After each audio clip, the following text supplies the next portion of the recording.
For years, Prince Harry has lived under an intense global spotlight, with every move scrutinized and every decision debated. Since stepping back from royal duties and relocating to the United States, his life has taken a dramatic turn, one filled with interviews, documentaries, legal battles, and highly publicized conflicts with the British royal family. Yet nothing has sparked as much sudden speculation as the recent reports claiming Harry rushed back to the UK after Tyler Perry allegedly leaked secret tapes. While details remain unclear and officially unconfirmed, the situation has ignited widespread discussion about what those tapes might contain and why they could have caused such an urgent reaction. Tyler Perry's connection to Prince Harry and Meghan Markle is well known. The Hollywood mogul became a close ally to the couple during one of the most turbulent periods of their lives, offering them privacy and security when they first left royal life. Perry has spoken openly about his support for Meghan,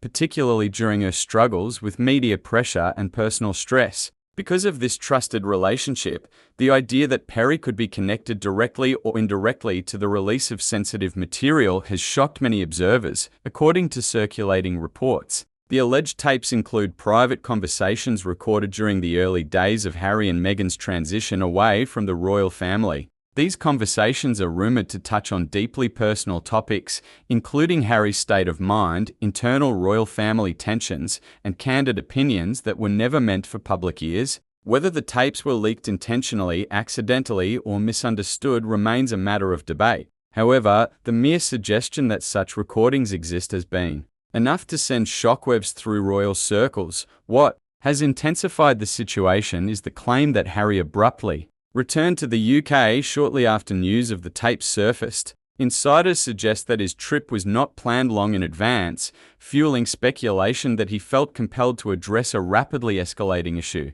For a man who has been vocal about distancing himself from royal life and limiting time in Britain, an urgent return raises significant questions. Many believe the move signals that the potential fallout from the tapes could be serious enough to require face-to-face discussions behind palace walls. The timing could not be more sensitive. Relations between Harry and the royal family have been strained for years, particularly following interviews, memoir revelations, and media projects that exposed private family matters. Trust, once broken, is difficult to rebuild, and any new disclosure, especially one perceived as leaked rather than intentionally shared, could deepen existing wounds. If the tapes contain comments about senior royals or internal dynamics, they could reopen old conflicts that had begun, however slowly, to cool. Another layer of complexity lies in Tyler Perry's position. Known for his discretion and loyalty to those he supports, Perry has not publicly addressed the rumors in detail. Some sources suggest that his name may be linked to the situation simply because of his past involvement and proximity to the couple,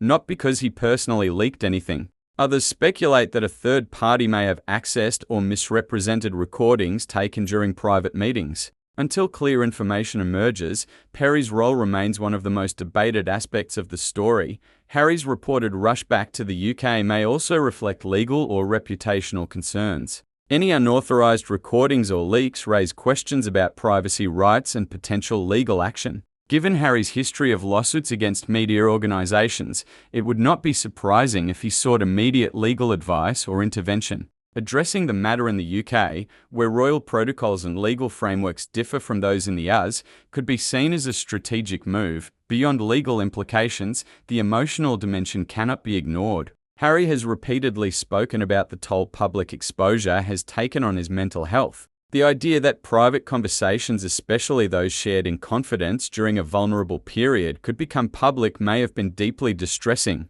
Returning to the UK might have been as much about regaining control and clarity as it was about managing external consequences. Public reaction has been divided. Supporters of Harry argue that the situation highlights the ongoing invasion of his privacy and the impossible position he occupies as both a public figure and a private individual seeking peace. Critics, on the other hand, question why so many private details continue to surface if discretion is truly a priority. This split mirrors the broader debate that has followed Harry since his departure from royal duties.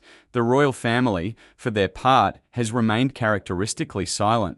Buckingham Palace has not commented on the rumors, sticking to its long-standing policy of avoiding public engagement with speculation. However, silence does not mean indifference. If the tapes exist and contain sensitive material, they could have implications for the monarchy's image, particularly at a time when stability and continuity are being emphasized. As of now, much of the story remains shrouded in uncertainty. No verified tapes have been released publicly, and key figures involved have not provided detailed statements. Yet the narrative continues to evolve, fueled by insider claims, media analysis, and public curiosity. Harry's alleged return to the UK has only added momentum to the speculation, suggesting that whatever is happening behind the scenes is significant. Whether this episode will fade quietly or erupt into another major royal controversy remains to be seen. What is clear is that Prince Harry's life, even years after stepping